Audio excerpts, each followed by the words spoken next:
Hey, what is up, guys? Tyler here with Secure Team. I have got an amazing new discovery for you guys today. And besides that, I'm sure something else you're all finding mind-blowing right now is the fact that I've uploaded another video within just hours of uploading the first one. And you're thinking to yourselves, what's going on? What type of sorcery is this? Well, there's just a lot of cool things to talk about, and I'm kind of changing things up, the way I do things. For a while now, you've noticed probably that most of my videos that I upload are around 20 minutes or more, or about 20 minutes. And, from now on, no matter what the topic is, I'm just going to post a video on it. It doesn't matter if the video is 5 minutes, 10 minutes, or 20 minutes. I just want to get these videos out. If there's something interesting I want you guys to see, I don't want to have to lump it in with a 20-minute video, which takes forever to edit, takes forever to get out. I just want to be able to post videos whenever I feel like it, whenever I find something cool. So they may be short, they may be long. The point is, we'll be able to get information out to you guys faster, and you won't have to wait possibly days for one single video to come out.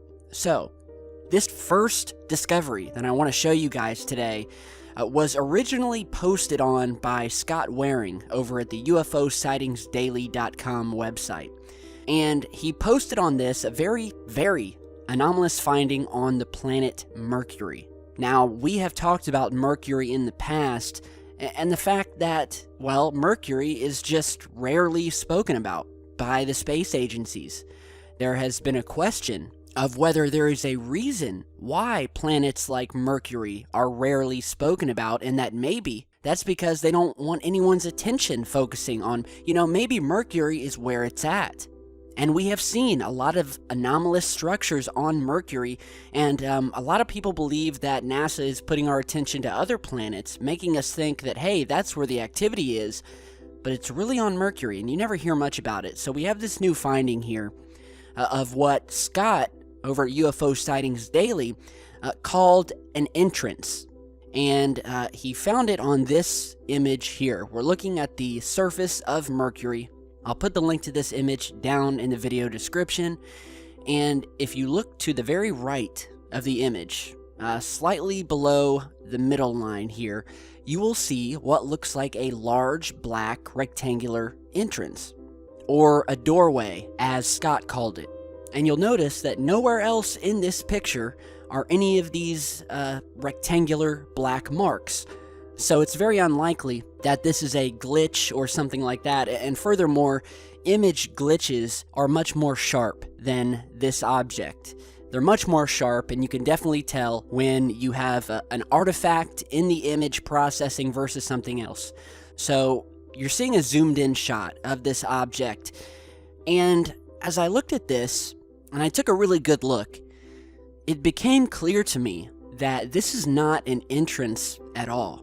In fact, it's something much more magnificent when you think about it. This here, my friends, this big black rectangle, this is a shadow. So then you ask, where's the shadow coming from, and what is casting such a large, long shadow? And that, my friends, is this large rectangular object, monolith looking structure towering up above the surface right here that is casting the shadow. If you look at this image, you'll notice that the sun is shining down over the planet from the top of the screen. So as you're looking at all of these craters, you'll notice that the top inside rims are all in shadow because the sun is not reaching them, whereas the bottom rims are fully immersed in sunlight, and all of the shadows are facing in the same direction. So what we have here is a very tall, rectangular object, again, monolith, that is standing up over the surface, casting this perfect rectangular shadow. And fellas, this thing is big. So I'm going to prove it to you even further. So let's zoom in. Let's zoom in as close as we can get, and I'm going to show you that this is a structure, that this is a shadow being cast by a massive rectangular building or monolith. So we're zooming in here, and I want you to look closely. You can clearly see the top of this building, this rectangular structure. You can see its four corners. You can see the sunlight reflecting off of it. And you'll notice that the top of it is not quite as illuminated as the rest of the surroundings that are directly in view of the sun, just as you would expect a large building. So the sun is hitting the top of this thing at a strange angle where it's not as bright, but you can see it. You can see this rectangular structure. You can see its four corners, and you can see this elongated shadow that matches up perfectly.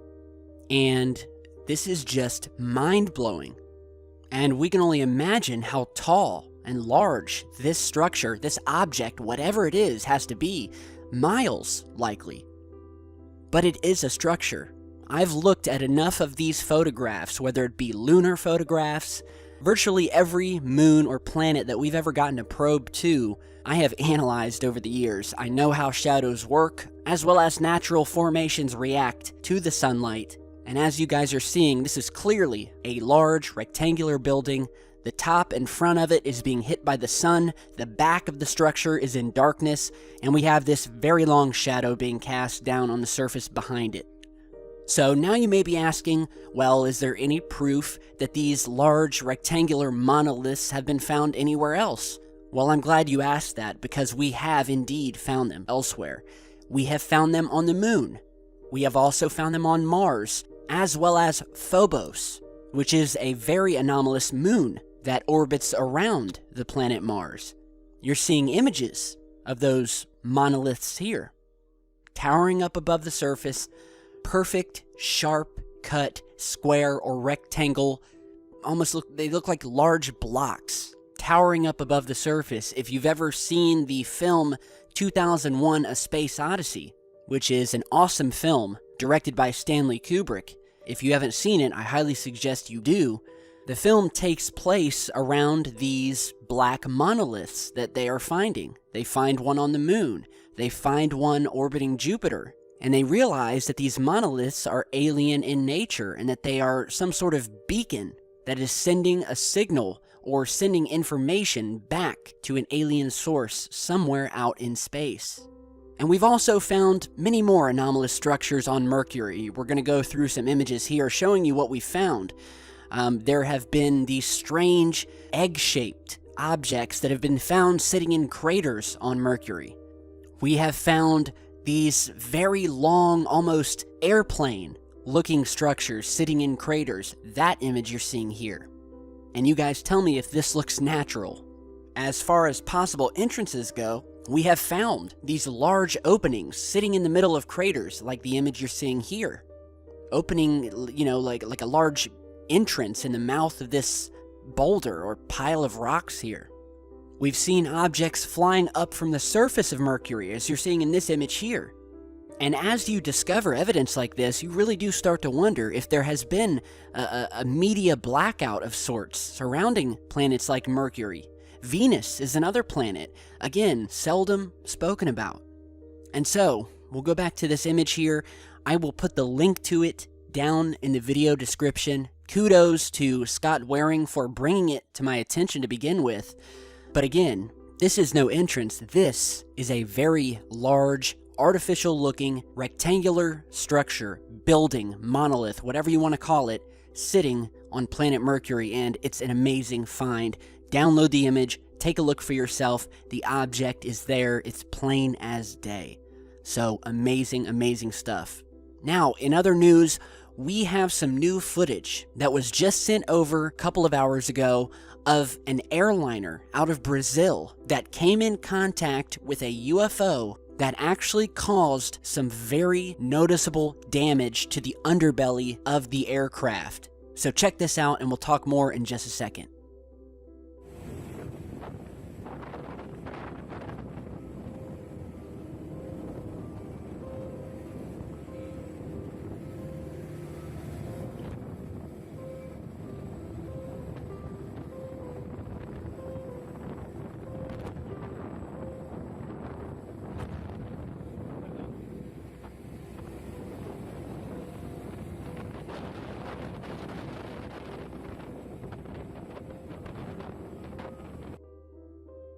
Alright, so this was sent over to me, and through the translation posted by the video uploader, what we can tell so far is that this airplane was flying over Brazil. Now, before it left, they did their pre-flight checkups where they check the plane, make sure everything's in order, and it was confirmed that these damages were not on the plane.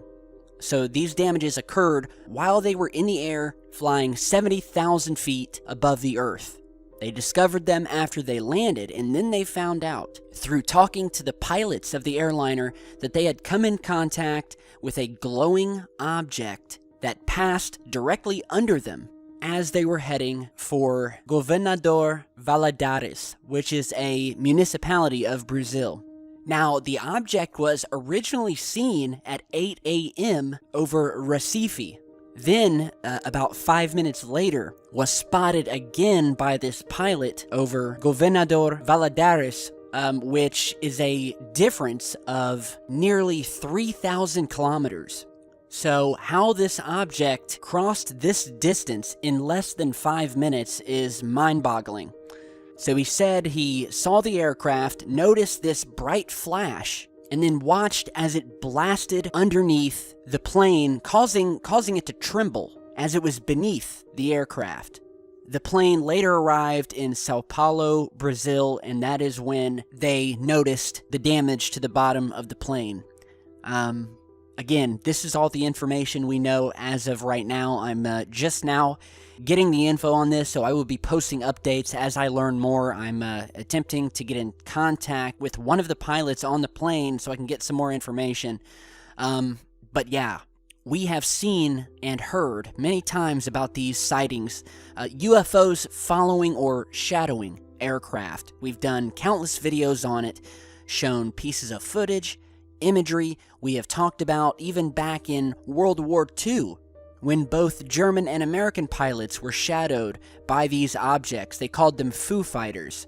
And we have seen pieces of footage like you're seeing here, where we have seen disc-shaped objects passing by planes, changing direction, completely breaking the laws of gravity as we know it.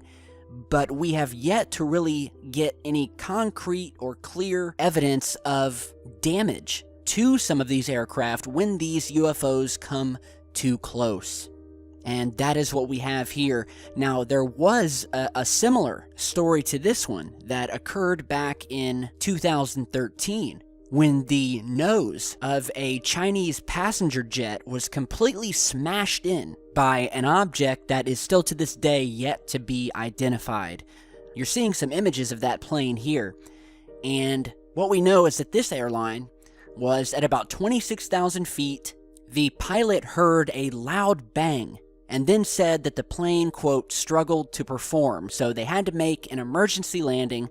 This was a Boeing 757. They found out that the nose cone was severely dented, but they ruled out that this was a bird or an animal of any kind due to the fact that there was no blood, there was no feathers, there was no nothing to indicate that this was a bird.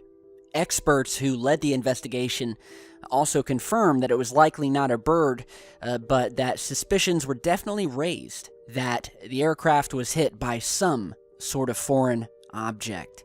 Now, what we do know is that a week after this happened, reports came to light that one of the pilots who was in the plane witnessed a silver disc flying near the plane just before the impact occurred.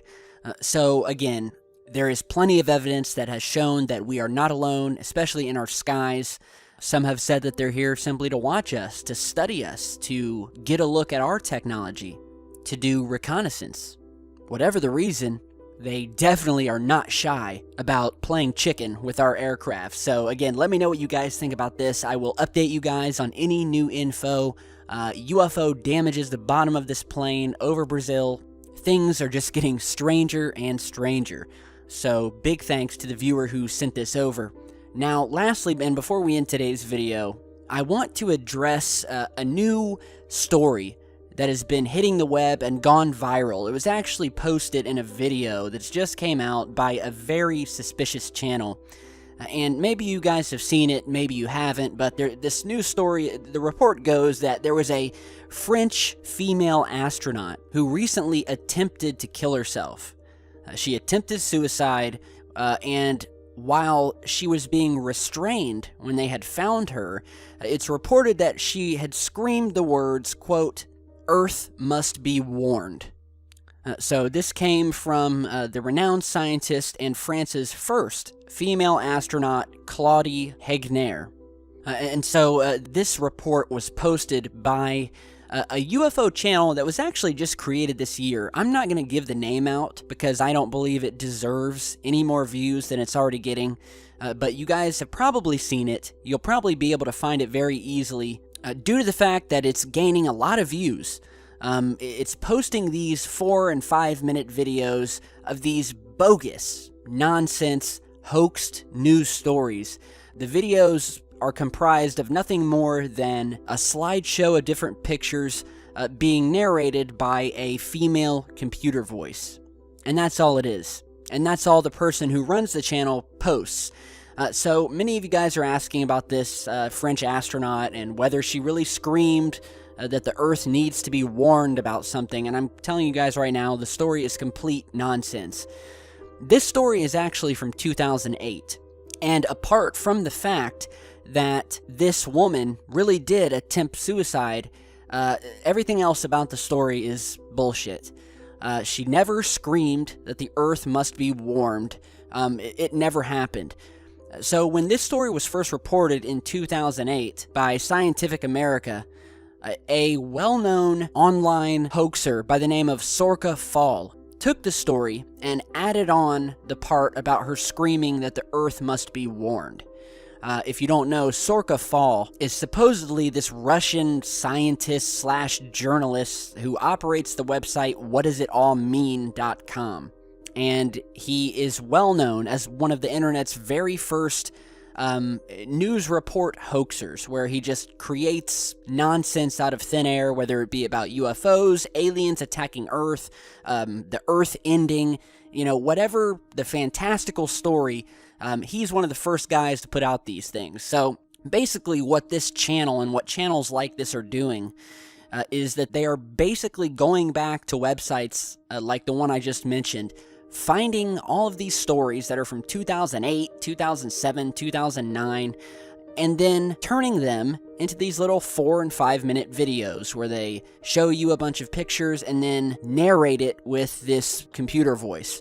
And then they post it and they get 300,000 or 400,000 views, and then everybody starts emailing me wondering if it's real or not.